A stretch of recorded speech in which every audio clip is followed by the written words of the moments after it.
అందరికీ నమస్కారం. జోలపాలెం వాస్తవ్యులు గౌరవనీయులు శ్రీ తిన్నింటి దుర్గాప్రసాద్ గారు లతా దంపతుల కుమార్తె అయిన మరి రియాన్షిక పుట్టినరోజు సందర్భంగా ఈరోజు మరి మనం వృద్ధులాశ్రమంలో భోజనం ఏర్పాటు చేశారమ్మా.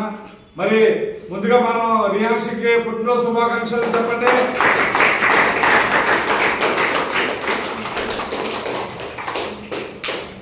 మరి చిట్టల్లి జీవితంలో మరెన్నో పుట్టినరోజు వేడుకలు జరుపుకోవాలని వారు వారి కుటుంబం ఎల్లప్పుడూ ఆ భగవంతుల ఆశీస్సులతో చల్లగా ఉండాలని మీ అందరి ఆయుష్ కూడా పోసుకుని ఆ బంగారు తల్లి నిండు దూరేళ్ళు వర్దిల్లాలని మనసారా కోరుకుందాం అమ్మ. మరి ఈరోజు మనకు అన్నదాత అయిన మరి రియాన్షిక ఈ సందర్భంగా అన్నదాత సుఖీ భవ, అన్నదాత సుఖీ భవ, అన్నదాత సుఖీ భవ.